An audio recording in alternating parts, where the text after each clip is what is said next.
Hello and welcome to Earth911's Sustainability in Your Ear, the podcast conversation with a changemaker working to accelerate the transition to a sustainable, carbon-neutral society. I'm your host, Mitch Ratcliffe. The last mile of the supply chain between a distribution center and a retail location or your home has been the focus of innovation for the past century, starting with United Parcel Service, which was founded in Seattle using bicycles. The evolution of on-demand delivery, however, became enmeshed with fossil fuel-powered cars and vans, and we're still paying the price.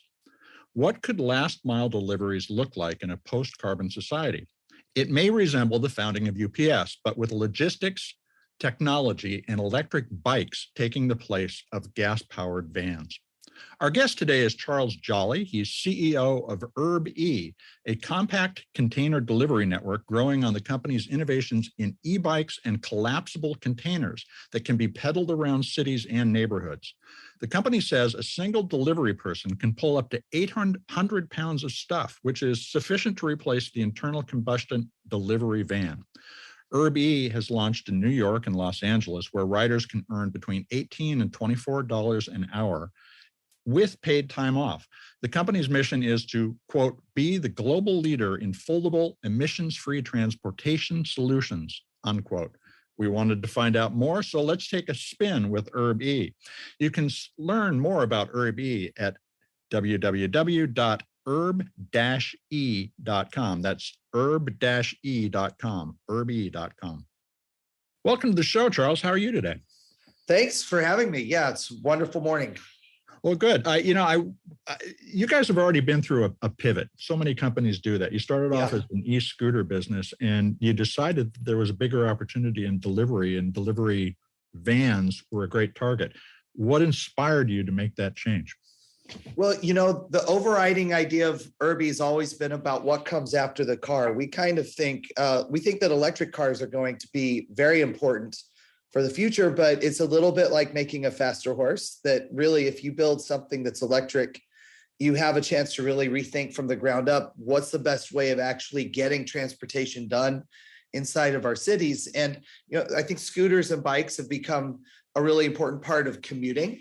But then we started looking into delivery because actually one of the largest sources of traffic, probably the most annoying type of traffic, trucks that block your streets and, they cause accidents, and they're big and really kind of don't belong inside of our neighborhoods so much. It's one of the major sources of traffic. And if you can go solve that for delivery, you don't actually need that many people to adopt it to really transform cities. So we felt like delivery was an opportunity to, really make a much bigger impact on our cities. That's something that we could do as a company, as a little startup. Well, so you have three components to the system, basically. There's the bike, there's this collapsible container, and then there's the infrastructure for managing the delivery system. Tell us about each of those things and how they all fit together. Yeah, when you think about delivery, the way traditional delivery is done, there's a big warehouse that's out on the edge of the city. And someone's going to show up there in the morning. They'll need a truck that they're going to fill as full as they can with packages. So you need a pretty big truck, because once that driver leaves, they're going to spend 30, 40 minutes on the highway trying to get to their first neighborhood. They're going to be out doing deliveries all day. You can't have them go back and forth. So that's why delivery tends to involve large trucks, especially if you're providing services to stores or restaurants and not just homes. And so if we want to replace that with something smaller, the idea is to do something that's actually much more efficient, but you're going to make a lot of small trips. So what we'll do is you can have a truck bring packages in, and then the vehicle itself, it's an electric bike. It's an extremely high-powered electric bike, though, so it can pull over 1,000 pounds actually, and it's like really powerful. We basically tell people it can pull hard and go slow. It's not like a super fun bike to ride, but it's really fun when you're actually making deliveries on it. And then we have a trailer that is designed to carry that kind of load, and then we have containers that you can roll on and off. So the way our system would work is, instead of having this truck full of packages, you'd have a truck full of containers that can go early in the morning when it's not going to interrupt people, we have a station inside of each neighborhood. You drop off those containers and then the truck leaves. It's gone for the day. And then the bike rider can show up with their trailer and they can load a container, go do their deliveries, come back and swap the container. It's like a pit stop, right? It's really fast. And all that together means that you have this rider that can take 850 pounds of cargo on each trip, takes them about 2 or 3 hours. They might be able to do 3 or 4 of those containers in a shift. And all that together will replace the same amount of packages that one of those big trucks has, but it's 90% less energy. It goes in the bike lane. It's smaller, it's quieter, it's safer. And it's actually then built on, enabling a lot more people to become delivery drivers because they don't have to have a commercial driver's license. So a couple of questions. I mean, the containers are collapsible, so you could have a whole bunch of them, the used ones, sitting there ready for being taken back to be refilled. Yeah. So you don't need a lot of space for that pit stop. What does that pit stop look like? I mean, a lot of times it's a couple of parking spots. So we can go, exactly, you're right. The containers fold up. Actually, the trailer folds up too, and the bike. So you can, when we're storing the vehicles overnight, we can fit 5 of them in a parking spot. The containers, we can fit 20 in a parking spot. And so it's really designed to fit in the nooks and crannies around the city. Right. We'll usually get a station that's like maybe 4,000 square feet, somewhere about the size of a small retail shop. But then otherwise, we're just, grabbing parking spots. We're getting in the back of a store. You can put these in the back of a restaurant or grocery store and just fill them up and then keep them collapsed so they're not taking up space when they're not in use. So the other question that I had is a very practical one, because I've lived in San Francisco and Seattle and hilly cities. Does the trailer assist in the braking? Because I can't imagine stopping a bike with 800 pounds. Yeah. There's a pretty heavy duty brake on the actual trailer itself. And, today I'd say we focus on being mostly fairly flat cities, but we have some new technology that's coming out in the next year or so that will let us go up pretty much any kind of hilly environment. It's a very modular system. That was the other insight we had when we started building this, is that every city's different. San Francisco, even, if you go from San Francisco to Palo Alto, even that's going to be very different types of environments. And so the system's modular. Maybe it won't always be a bike. Maybe we can put something in front of it that's a 3-wheeler, trike, or there's kind of small 4-wheel designs. So we can accommodate those based on, what's the weather like, what's the topology, and it's the same kind of underlying system with the containers. So what kinds of deliveries are you focused on, and how many people are out there doing these deliveries now? How many bikes are in service? Yeah, we've had about 100 bikes in service over the last year. And we, as we're kind of building that up, we're mostly in New York and LA right now. Right. Most of our deliveries, I would say it breaks into 3 main categories. We have parcels. So just all of the boxes and things that you would get show up at your doorstep every day. That's a huge amount of volume that comes into the city. So we really want to replace all of that we can. We have what we call B2B supply chain. So that would be the trucks that go and drop off, all of the coffee beans and milk supplies and maybe food or napkins or whatever is needed for coffees, bars and restaurants and things like that. And that's another major category. Moving things between stores. We think that's a really interesting one that people don't really think about, but it's a huge amount of volume that has to go into supplying all of your shops and things inside of a city. And then the third one is we tend to do what we would just call local delivery. So catering for large offices is a really common application that's great. You have to deliver, if you think about like all the food that gets delivered to an office, even the offices that aren't as full today, you might have 500, 600 meals. Today, a lot of times that's brought in using DoorDash or Uber Eats, and you have 50 cars that have to get on the road to do that. And what we'll do is replace that with one container that shows up. The other applications, local delivery can be delivering laundry, might be delivering medicine, any kind of those local B2B things that people use today that will tend to take up a lot of cars, we condense down into a container. So that also points to a future in which a lot more can come to our home in a more sustainable way. Which changes the dynamics of the city traffic too. I don't have to go to the store 2 or 3 times over the course of a week. I might only go once, or I might never go because I can have everything delivered in a fairly efficient way. Will you be using charging these is an issue. Will you be using renewable energy in order to charge them, solar panels and so forth, or are you stuck with whatever the grid provides? As of today, we'll use what the grid provides. I think the first step in being able to transition to a completely renewable energy source is to centralize the energy solution that you use. Yeah. So we provide, when we move into a neighborhood, one of the main things, we kind of see ourselves as being a new neighbor for everyone. And we have to think about how are we going to be a good neighbor. Part of that is providing charging infrastructure. So we will actually set up that infrastructure. We charge all the batteries, we deliver them to the places they need to go. And so by having that centralized in a few places that we can control, then we can start to work, think about how are we going to actually get that into using renewable infrastructure, renewable energy sources instead of what's in the grid. But the first step is to get that centralized. So that's the stage that we're at right now.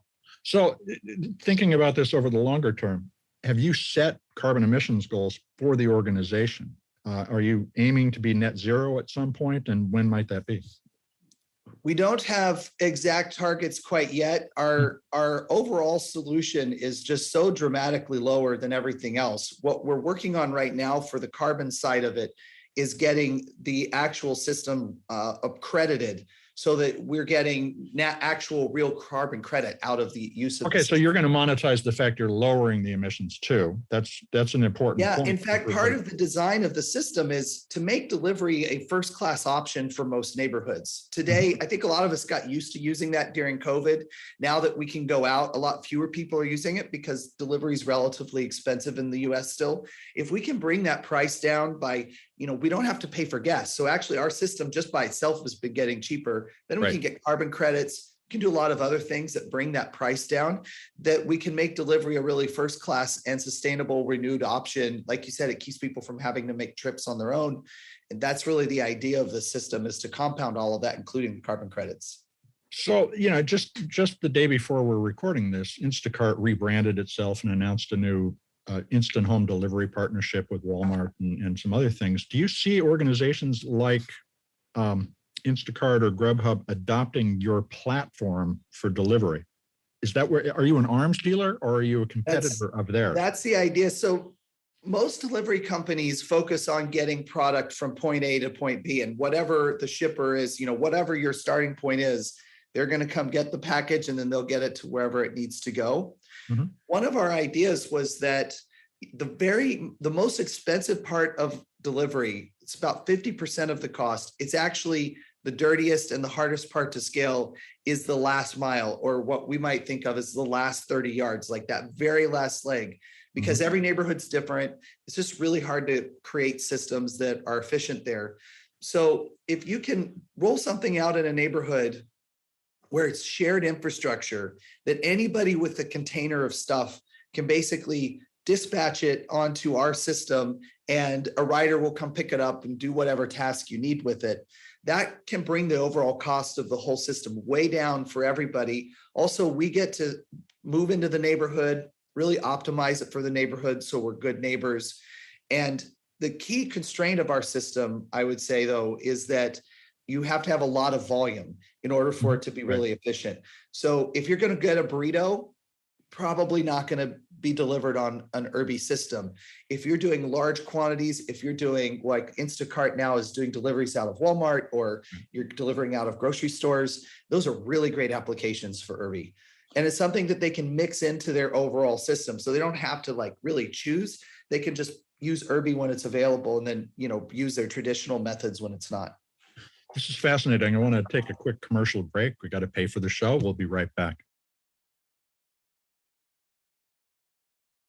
Welcome back. We're continuing the conversation with URB-E CEO Charles Jolley. So let's talk about where you can do this efficiently. Is your URB-E approach really fitted for urban and suburban areas, or is this something that could be extended even into more rural settings? I think the idea of containerizing and breaking delivery down into neighborhoods and then optimizing for that neighborhood is a really universal idea. It's actually the way the internet works, right? Internet brought down the cost of a phone call basically to zero, and you can go anywhere in the world with it. I think this kind of very distributed delivery model is the way to get to something that's really sustainable and high quality for everybody. Now, if you're out in a really rural area, right, maybe it's a drone, maybe it's something else that's getting that content delivered to you. But the overriding system of containerizing, trying to get those containers then close to the customer, and then having a local neighborhood that's optimized for that customer kind of environment is the way this is going to have to go. Well, you mentioned the internet, and of course, it's a great model for thinking about all of this. And you need to be customized to the setting, as you mentioned before we took the break. How important was the infrastructure being in place, like 5G and off-the-shelf routing solutions being available, to your being able to start up at this point? I mean, would it have been possible to do URB-E 10, 15 years ago? I don't think it's possible 10 years ago because people didn't know that delivery could be so transformative yet. COVID, for all of its problems, has really opened people's eyes to that and created this opportunity for us. One thing that we realized as we started to deploy this, people have been trying systems like this for at least a decade. There's a few other systems that exist. They're slightly, they're different in different ways, but one of the reasons that they've not made it in the US yet is there's a really big difference between building some equipment and deploying it as a fleet. You actually have to replace, if you want to replace a van, you have to replace all of the infrastructure that you get for free when you buy the van, the charging, the servicing, the storage, the maintenance, having people that know how to ride it, certification and safety and insurance. And I mean, there's a huge amount of free stuff that you get when you buy a car or a van or a truck. That's the reason why they are so hard to replace in our societies. So what we've had to go about doing the last 3 or 4 years, we designed the vehicle, 2 years ago, I guess, 3 years. But this last 2 years has been all about replacing all of that other infrastructure. And that's why, my background, I was at Apple and helped build the iPhone or the internet side of that anyway. And I think this is very similar. If you're going to bring out a new category like this, you have to basically be able to do everything top to bottom so you can make it really work for people. And that's really what's taken so much time for this category to get to the place that it can be used. So do we have the right policies in place, and are we making the right investments as a nation to create the infrastructure that will allow the kind of entrepreneurial approach that you're taking to delivery and all sorts of other things that need to be electrified? The really hard part about regulation here is you're talking about new vehicle types that don't exist yet. Mm-hmm. And so how, as a regulator, do you anticipate that? We've gotten lucky because the bike lanes that have started to pop up all around the country are creating this opportunity space for new innovation. And the place where we live right now is largely in an area that's mostly unregulated. We're creating equipment that is legally allowed, but no one's really thought much about it. And I would say from a regulatory point of view, the conversations we end up having most of the time with cities is people just never thought about, well, what happens if you have commercial traffic going in bike lanes? If we have, these containers moving around in bike lanes, and I think one advantage we have going for us is that we are moving in where your neighbor, we really want to have a regulation that's safe and encourages good use of city resources. So we often go in and actually help people get educated so they can set the right type of regulation for the city. So most cities, they don't prevent it, but they don't explicitly support anything like this yet. And that's fine. I can go in and I can show the value. And then we really like to try to engage to help make sure that those regulations get set. Now, let's talk a little about the jobs that you're creating. What we saw was $18 to $24 an hour. Is this what you imagine as a side gig for somebody that they do, or is this a full-time job that someone will put their whole day into? Yeah, a lot of times it's a side gig or it's a first job. Most of our riders are younger, 18 to 24, probably. It's going to be their age. They don't And need their to have a dollars. driver's. Yeah, exactly.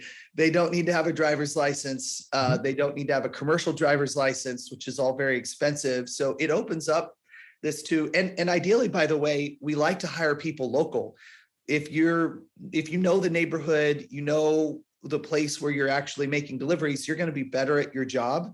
So our best delivery drivers, they bike to work and then they hop on our bike and it's electric. So it's not like a lot of work during the day. It's just kind of cruising around. They get to be in the sun and they really enjoy it. And then, they can still go to school or whatever they are doing with their lives otherwise. I think that's a really good application for it. There are going to be other people that will treat it more like a career. We have customers that actually hire drivers that are going to be there very long term. But I do think the trade-off's a little bit different here since it's such a physical activity.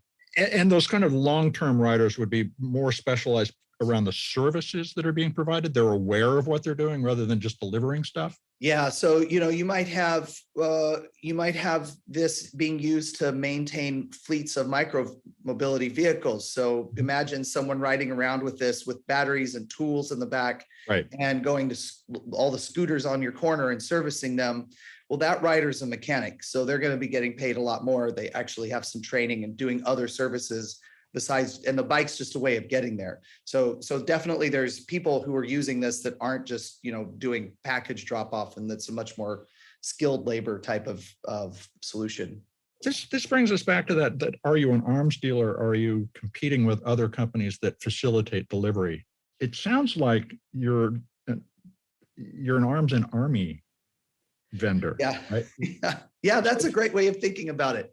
Yeah, I like the analogy of the army vendor, right? So we do think of ourselves mostly as an arms dealer. We want to be that plug and play infrastructure, like a utility in right. any city neighborhood that is just, if you're going to deliver into this neighborhood, this is the cheapest, efficient, it's clean, it's green, it's sustainable, it's city friendly, that you can get it done. And if you need labor to actually do it, we can help you with that too. That was the main reason that we started offering the delivery option with our customers, is that, there's a lot of people that wanted to use the system, but they didn't have people that knew how to ride bikes. They hadn't trained anybody. That's not their business, right? Right. And so they're happy to have us to help provide that last leg. So what does the distribution system look like in a fully realized electrified environment where you're really out there? Are you thinking that, as you mentioned before, the van can drop the containers and they can be distributed locally? Are you going to be a service provider to a FedEx and other companies? Are you going to be the last mile solution vendor for those companies so that they can lower their overall mileage and get stuff out there in a sustainable way? Give us a picture of 2030 delivery. Yeah, the future we imagine is a world where you can build any kind of service that you want that relies on delivery very easily just by getting a container and packing it up and pressing a button on your phone, more or less. And then someone can pick that up. So that could be containers that are in the back of restaurants, grocery stores, local retail stores, micro warehouses that are located in your neighborhood. Those containers could also be packed at large distribution centers and trucked in or moved between neighborhoods. And so there would be a network of providers, what we call mid-mile trucks, that all they're doing all day, stay on the highway, moving containers back and forth. That's one layer of service. Inside the city, if you need to have the container delivered, then there's going to be delivery providers that will come do that. So really, URB, actually, our delivery solution, when we provide delivery, that's a subsidiary of ours. It's not the core company.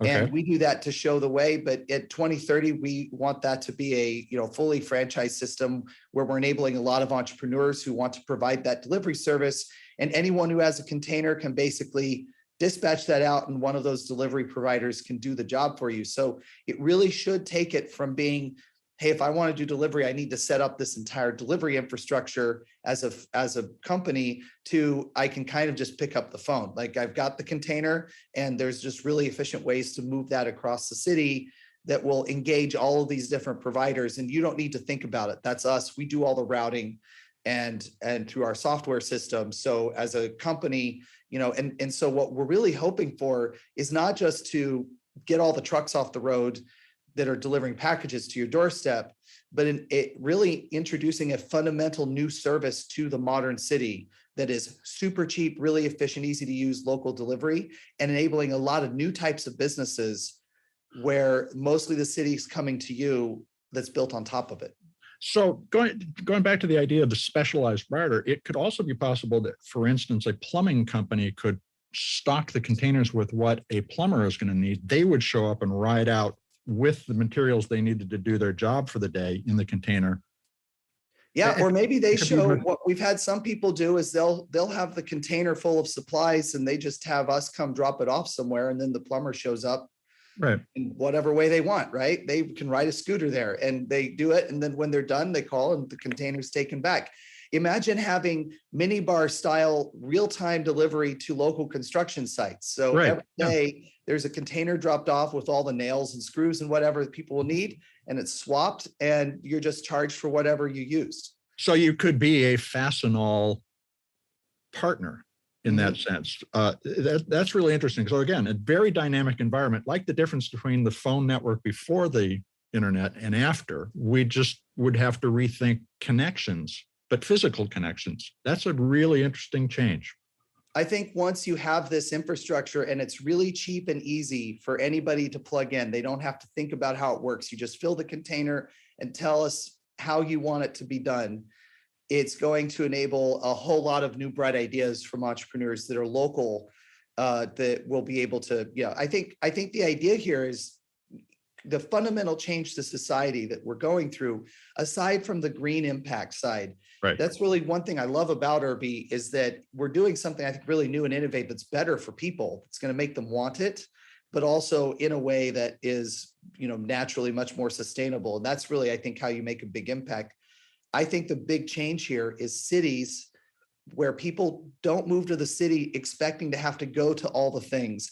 They expect the things to come to them. And that is a fundamental shift in thinking for Americans, especially, that I think that's going to really transform cities in the next 10 years. So how can folks follow along with URB-E's progress? Well, you can go to URB.com. You can follow us there. We're on Twitter at GetURB, and we're on LinkedIn, and those are where we post most of our updates. So we're, anytime that we're opening new neighborhoods, we put up a lot of videos there. Like I said, we move in and we're trying to be good neighbors. So we spend a lot of time engaging with our communities too, where we're actually operating. Well, Charles, thank you very much for spending some time with us today. Thank you for having me.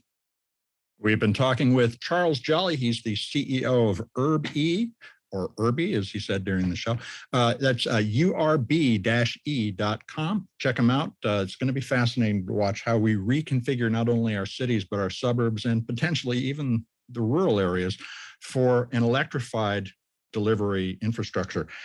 It's going to be a lot more dynamic. It's going to be sustainable. And it's also going to be healthy in a couple of ways that we didn't call out during the conversation, but that are clear. The riders are going to be healthier than people who sit in a van all day driving around. But the lack of emissions from delivery trucks, diesel delivery trucks in our communities is going to be a benefit too.